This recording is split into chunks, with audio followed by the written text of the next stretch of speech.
Ji, requirements engineering. So requirements engineering is the first step for software engineering. Obviously, we first need to collect requirements in order to proceed with the process of software engineering.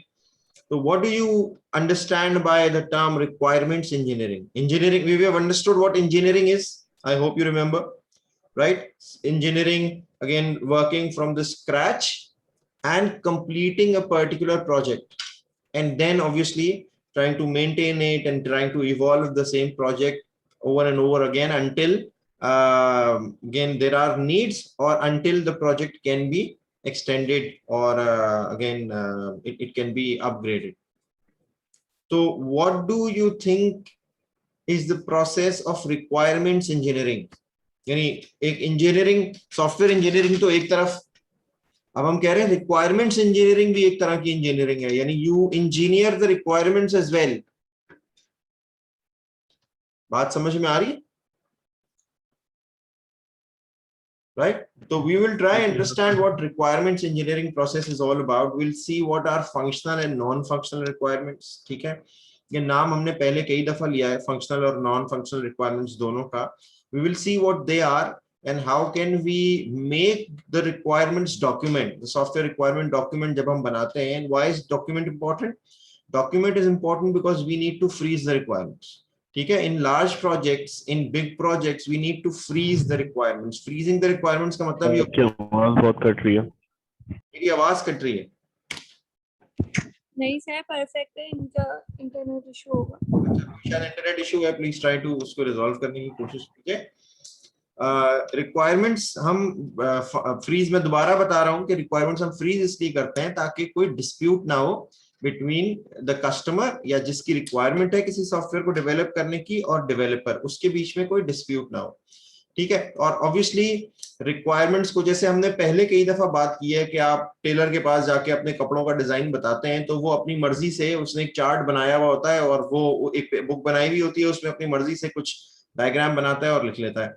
अगर वही diagram आप लेके किसी और के पास जाएंगे, Taylor के पास, तो उसको शायद समझ में ना आ सके।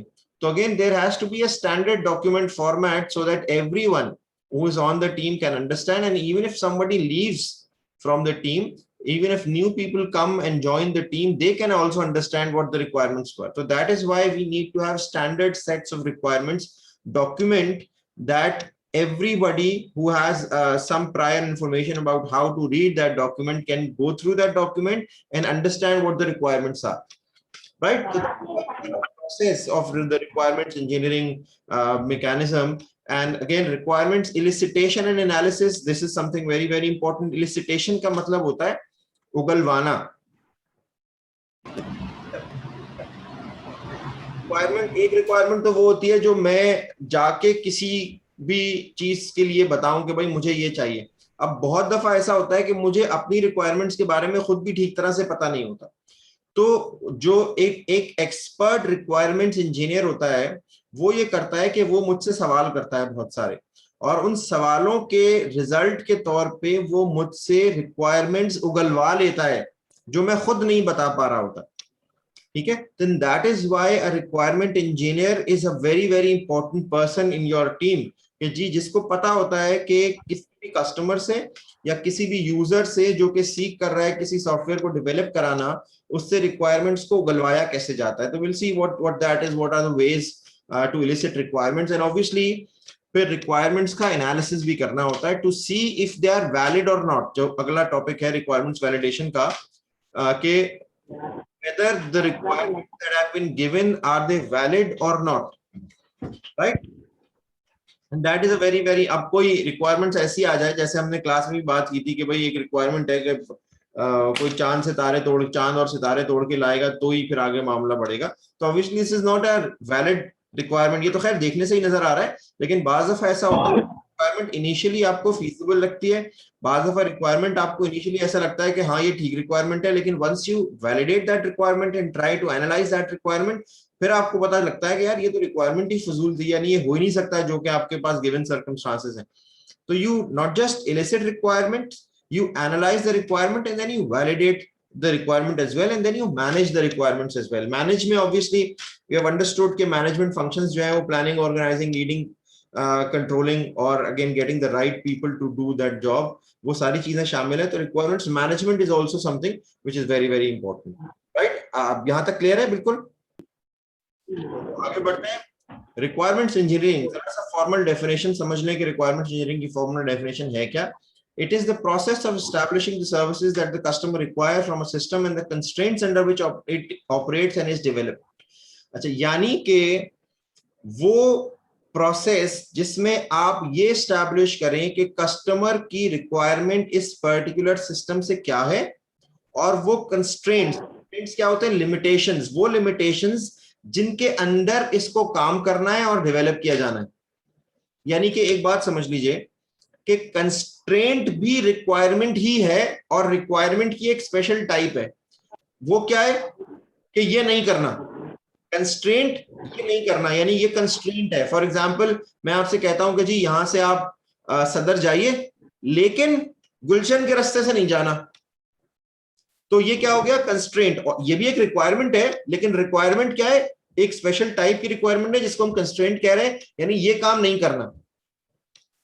क्लियर है? तो the requirement themselves are descriptions of the system service. Requirement itself क्या है?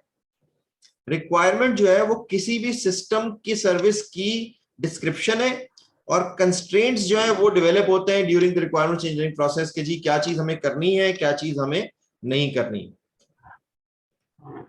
What is a requirement? अच्छा, रिक्वायरमेंट जो है वो कोई भी एक हाई लेवल एब्स्ट्रैक्ट स्टेटमेंट भी हो सकती है of a service. High level abstract statement से मुराद ये कि वो एक जनरल टर्म्स में आपको बताया जा सकता है। फॉर एग्जांपल, एक बिजनेस है, वो ये कहता है कि जी मेरी रिक्वायरमेंट ये है कि मेरी सेल्स बढ़ जाएं, मुझे एक ऐसा सिस्टम चाहिए जो मेरी सेल्स बढ़ा सके, या मुझे एक ऐसा सिस्टम चाहिए जो कस्टमर के साथ मेरे रिलेशनशिप को बेहतर कर सके ताकि मेरी सेल्स बढ़ सकें। बात क्लियर हो रही है? ये क्या है? ये एक एब्स्ट्रैक्ट स्टेटमेंट है। ठीक है, ये एब्स्ट्रैक्ट स्टेटमेंट है। अब इसमें कोई डिटेल नहीं है कि मुझे किस तरह का सिस्टम चाहिए, वो कौन सी लैंग्वेज में बना हुआ होगा, वो कौन से प्लेटफॉर्म्स के लिए होगा, उसको इस्तेमाल करने वाले लोग किस क्वालिफिकेशन के होंगे, क्या एक्सपर्टीज। ये रिक्वायरमेंट नहीं। हाई लेवल एब्स्ट्रैक्ट स्टेटमेंट क्या दी रिक्वायरमेंट के तौर पे? कि भाई मुझे एक ऐसा सिस्टम चाहिए जिससे मेरी सेल्स बढ़ जाए, या मुझे एक ऐसा सिस्टम चाहिए जिससे मेरे कस्टमर के साथ रिलेशनशिप बेहतर हो सके। ठीक है, एक तो ये टाइप हो सकती है, या फिर बड़ी स्पेसिफिक रिक्वायरमेंट हो सकती है। फॉर एग्जांपल, एक डिटेल्ड मैथमेटिकल फंक्शनल स्पेसिफिकेशन हो सकती है कि मुझे एक ऐसा सिस्टम चाहिए जो इस मैथमेटिकल फंक्शन पे काम करे, उसको मैं ये इनपुट दूं और मुझे इस इक्वेशन के रिजल्ट के तौर पे वो आउटपुट जनरेट करके दे। तो बहुत ही एक बहुत ही यार तो आ जाएगी ना, यही तो टू द डॉट ये रिक्वायरमेंट हो गई। ठीक है, एंड ऑब्वियसली हमेशा ये होता है, this is inevitable as requirements में serve a dual function. They may be basis for a bid of a contract, therefore must be open to interpretation, yani they should be, people should be able to interpret the requirements। ठीक है, क्योंकि obviously मुख्तलिफ लोग bid कर रहे होंगे यार एक प्रोजेक्ट के लिए, तो everyone should be able to understand and interpret the requirement again as it is supposed to be interpreted. ऐसा ना हो कि हर आदमी अपनी इंटरप्रिटेशन उसको समझे। ठीक है, तो you have to make sure that the requirements is open for interpretation। ठीक है, it may be the basis for the contract itself, therefore must be defined in detail। requirement ऐसी नहीं होनी चाहिए कि जी आपने बस एक छोटा सा स्टेटमेंट बता दिया, अब आप कह रहे हैं बाकी खुद ही समझो। जितनी बेहतर आप रिक्वायरमेंट बता सकते हैं उतनी बेहतर आपका प्रोडक्ट हो सकता है। ठीक है, हम एग्जांपल बहुत दफा क्लास में ले चुके हैं। आप टेलर के पास कपड़े सिलवाने जाते हैं, तो आप उसको सिर्फ ये अगर कह देंगे भाई मेरे साइज के कपड़े सी दो, तो वो अपनी मर्जी से कपड़े सी देगा। जितनी डिटेल्ड स्पेसिफिकेशन या जितनी डिटेल रिक्वायरमेंट आप उसको बताएंगे, उतना ज्यादा बेहतर रिजल्ट आप एक्सपेक्ट कर सकते हैं। बात क्लियर है? ठीक है, अब ये दोनों चीजें, चाहे वो जेनरिक हो चाहे वो एक स्पेसिफिक स्टेटमेंट हो, ये दोनों चीजें कहलाती बहरहाल रिक्वायरमेंट्स ही हैं। तो क्लियर है रिक्वायरमेंट क्या होती है? Yes sir. Yes sir. Good, आगे चलते हैं जरा। अब रिक्वायरमेंट एब्स्ट्रैक्शन क्या होती है? ठीक है, if a company wishes to let a contract for a large software development project, it must define its needs in a sufficiently abstract way that a solution is not predefined. यानी ये एक बड़ी important चीज है कि इसमें कोई pointer है अपना?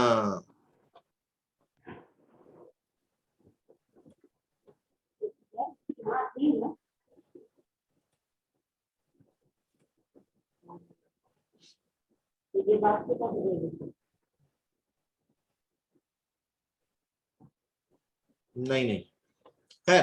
तो ये जो शुरू में लिखा है ना, if a company wishes to let a contract for a large software development project, it must define its need in a sufficiently abstract way that a solution is not predefined. इसका मतलब ये हुआ कि आपको कम से कम इतनी एब्स्ट्रैक्शन जरूर रखनी है अपनी रिक्वायरमेंट्स में कि ऐसा ना लगे कि आप सॉल्यूशन ही बता रहे हैं। ठीक है, क्योंकि obviously there are more than one ways of developing a software, one there are more than one ways of addressing a particular problem. ठीक है, तो हमारी कोशिश ये नहीं होती है, यानी डेविस ये कहता है कि रिक्वायरमेंट मस्ट बी इतनी sufficiently abstract so that a solution is not pre defined, यानी उसको देखने से ऐसा ना हो कि बस एक ही सॉल्यूशन नजर आ रहा हो। ठीक है, it should define, it should be sufficiently abstract, ताकि लोग अपनी मेहनत करके और एक नए तरीके ला सकें उस पर्टिकुलर प्रॉब्लम को रिजॉल्व करने के लिए। So the requirement must be written so that several contractors can bid for the contract, offering perhaps different ways of meeting the client's organizational needs. ये बिल्कुल अभी जो मैंने बात की वो यही कि जी ऐसे लिखा हुआ हो कि मुख्तलिफ लोग मुख्तलिफ solutions लेके आ सके, ताकि आपके लिए एक बेस्ट पॉसिबल solution जो है वो रीच किया जा सके। Once a contract has been awarded, the contractor must write a system definition for the client in more detail, so that the client understand and can validate what the software will do. Both of these documents may be called the requirements document for the system. ठीक है, ये this is clear मेरा ख्याल है अब। अच्छा, मैंने आप लोगों को शुरू में एक चीज कही थी, RS requirement specification, SRS software requirement specification document ढूंढने की। आई होप कि वो आपने ढूंढा हो, अगर नहीं ढूंढा अभी तक तो आप इंटरनेट पर सर्च कीजिए SRS software requirement specification document, और कोशिश कीजिए जरा गो थ्रू कीजिए। मुख्तलिफ कंपनीज के मुख्तलिफ सॉफ्टवेयर रिक्वायरमेंट स्पेसिफिकेशन डॉक्यूमेंट्स होते हैं, अपने अपने उन्होंने फॉर्मेट भी बनाए हुए होते हैं, मुख्तलिफ कुछ स्टैंडर्ड्स भी हैं, वो मैं आपके साथ क्लासरूम पे शेयर कर लूंगा, कुछ स्टैंडर्ड डॉक्यूमेंट्स जो होते हैं, सो दैट यू नो कि how the requirements are put on a document, किस तरह से रिक्वायरमेंट्स को डॉक्यूमेंट किया जाता है। ठीक है, तो there are two types of requirements, primarily there are two types of requirements, एक है यूजर रिक्वायरमेंट और दूसरी है सिस्टम रिक्वायरमेंट। यूजर रिक्वायरमेंट जी, तो दो टाइप्स ऑफ रिक्वायरमेंट्स हैं, एक यूजर रिक्वायरमेंट है और एक सिस्टम रिक्वायरमेंट है। यूजर रिक्वायरमेंट क्या है? वो रिक्वायरमेंट जो यूजर के लिए या कस्टमर के लिए लिखी जा रही होती है। यूजर रिक्वायरमेंट क्या है? स्टेटमेंट इन नेचुरल लैंग्वेज, एक सीधी सीधी सी नेचुरल लैंग्वेज में कोई स्टेटमेंट है कि जी this is what my requirement is, including the diagrams of the service the system would provide, और जो उसके कंस्ट्रेंट्स हैं, यानी जो काम नहीं करना वो भी डायग्रामेटिकली या नेचुरल लैंग्वेज में एक्सप्लेन किया हुआ हो, ये कस्टमर के लिए लिखा जाता है। ये क्या है? User requirement. सिस्टम रिक्वायरमेंट क्या है? सिस्टम रिक्वायरमेंट जिस तरह से मैंने अभी आपको SRS के बारे में बताया, डॉक्यूमेंट के बारे में बताया, system requirement is a structured document setting out detailed descriptions of the system functions, services and operational constraints, defines what should be implemented, so may be part of a contract between client and contractor. System requirements पे एक document आपको पूरा बनाना होता है, जिसमें जो जितने भी सिस्टम के फंक्शंस होते हैं, जो सर्विसेज होती हैं, जो ऑपरेशनल कंस्ट्रेंट्स हैं, उनकी डिटेल्स लिखी होती हैं, और ये डिफाइन किया हुआ होता है कि क्या चीज इंप्लीमेंट होगी, ताकि वो डॉक्यूमेंट कॉन्ट्रैक्ट बन सके क्लाइंट के और जो बना रहा है या डेवलपर है या कॉन्ट्रैक्टर है उसके दरमियान।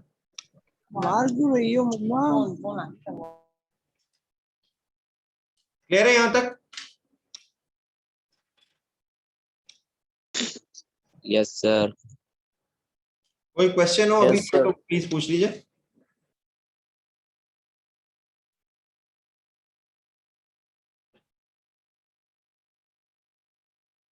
चले आगे चलते हैं, ठीक है। अच्छा, अब ये यूजर एंड सिस्टम रिक्वायरमेंट की एक एग्जांपल है, और ये है एमएचसी पीएमएस। एमएचसी पीएमएस आपको शायद आपने पढ़ा हो, चैप्टर नंबर 1 में 3 केसेस डिफाइंड है। अगर नहीं पढ़ा, मैंने पहले भी आपसे क्लास में कहा था, please go through these cases. Chapter number 1 में 3 केसेस डिफाइंड है, 3 या 4, 2 एडिशंस बुक के, एक में 3 है एक में 4 है, तो जो भी आपको मिल जाए गो थ्रू दीस। एक एग्जाम्पल दी हुई है और उन्होंने कहा है कि जी ये वो केसेस हैं जिनको हम बुक में एग्जाम्पल के तौर पे कंटिन्यू करेंगे ताकि लोगों को समझ में आ सके जो भी पढ़ रहे हैं किताब उनको। तो एमएचसी पीएमएस है mental health care patient management system.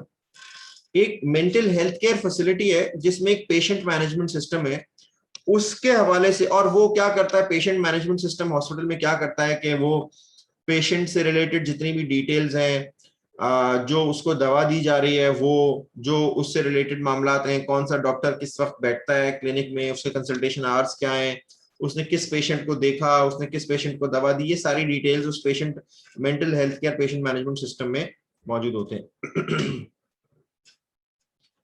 तो उसके हवाले से ये यूजर रिक्वायरमेंट्स है।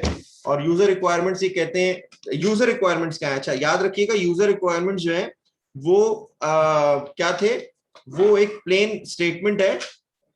प्लेन स्टेटमेंट है, इंग्लिश लैंग्वेज में एक एब्स्ट्रैक्ट स्टेटमेंट भी हो सकती है।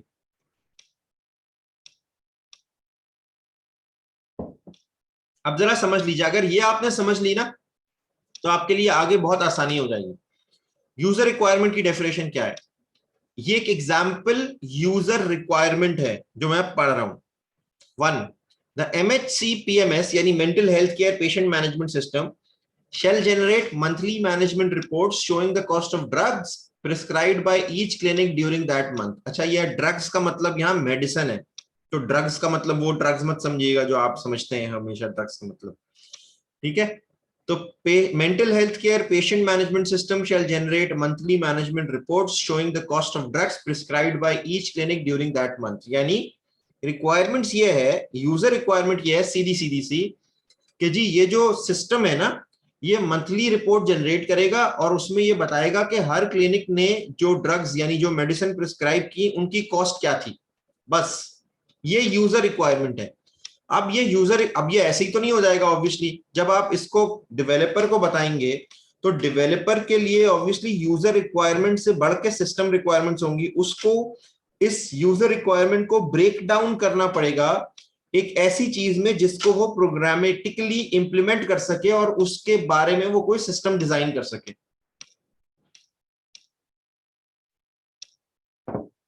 ठीक है। तो अब इस एक एब्स्ट्रैक्ट स्टेटमेंट की, इस एक एब्स्ट्रैक्ट रिक्वायरमेंट की जो डिटेल सिस्टम रिक्वायरमेंट स्पेसिफिकेशन बनी, एसआरएस बनी, वो क्या बनेगी। 1.1 on the last working day of each month. यानी अब देखें, यूजर रिक्वायरमेंट में था मंथली, अब मंथली का मतलब तो ये है कि महीने में एक दफा। इसका मतलब ये है कि आपको ये डिसाइड करना पड़ेगा कि वो कौन सा दिन होगा महीने का जिस दिन वो रिपोर्ट जनरेट होगी जो कि पिछले 30 दिनों का रिकॉर्ड डिसाइड करेगी वो या रिकॉर्ड करेगी, ठीक है। तो यहां पे आपने डिसाइड किया on the last working day of each month, ये आपने डिसाइड किया, एक इंपॉर्टेंट डिसीजन है to make. A summary of the drugs prescribed, their cost and prescribing clinics shall be generated। यानी ये कह रहे हैं कि last working day of each month एक समरी जनरेट की जाएगी जिसमें वो सारी मेडिसिन जो कि प्रिस्क्राइब की गई है सारी क्लिनिक से, उनकी कॉस्ट क्या थी, वो एक समरी जनरेट की जाएगी। दूसरा point, the system shall automatically generate the report for printing after 5:30 यानी 17:30 on the last working day of the month. Time decide करना भी बहुत जरूरी है, यानी लास्ट वर्किंग डे क्या 12 बजे तक चलेगा रात को, वर्किंग डे का मतलब वर्किंग टाइमिंग्स है, और 5:30 अगर वर्किंग टाइम है तो बस 5:30 पे रिपोर्ट जनरेट हो जाएगी, ठीक है। 1.3 A report shall be created for each clinic and shall list the individual drug names, ठीक है, the total number of prescriptions, the number of doses prescribed and total cost of the prescribed drugs। अब ये वो सारे columns, वो सारे variables जो कि उस पर्टिकुलर रिपोर्ट में मेंशन होने हैं उन सब के नाम यहाँ पे लिख दिए गए कि जी जो रिपोर्ट क्रिएट की जाएगी वो हर क्लिनिक के लिए होगी और उसमें ये चीजें शामिल होंगी। Clear? 1.4 if drugs are available in different dose units, यानी कि अगर ड्रग्स जो है वो 10 mg 20 mg में है तो हर डोज यूनिट की सेपरेट रिपोर्ट बनाई जाएगी। ठीक है, ये भी बिल्कुल क्लैरिटी हो गई, क्योंकि एक सवाल यही आता कि भाई अगर एक डोज है, फॉर एग्जांपल एक दवा है, उसकी 10 mg भी है, 5 mg भी है, 20 mg भी है, तो क्या वो एक ही काउंट की जाए? ठीक है, ये तो डिस्क्रिपेंसी हो जाएगी ऑब्वियसली। तो इसलिए उन्होंने ये अभी से डिफाइन कर दिया कि सिस्टम रिक्वायरमेंट्स में कि अगर डोसेज अलग अलग हैं तो अलग दवा कंसिडर की जाएगी और उसकी रिपोर्ट अलग बनाई जाएगी। 5 वेरी वेरी इंपॉर्टेंट कि जी ये जो रिपोर्ट बनाई जा रही है इसका एक्सेस किसको होगा, यानी कौन ये रिपोर्ट देख सकता होगा। Access to all cost reports shall be restricted to authorized users listed on a management access control list. अब ये एक मैनेजमेंट एक्सेस कंट्रोल लिस्ट और बना दी जाएगी जिसमें लोग जो मौजूद होंगे सिर्फ उन्हीं लोगों को इस लिस्ट का एक्सेस होगा। बात समझ में आ रही है? क्लियर हो रही है कुछ?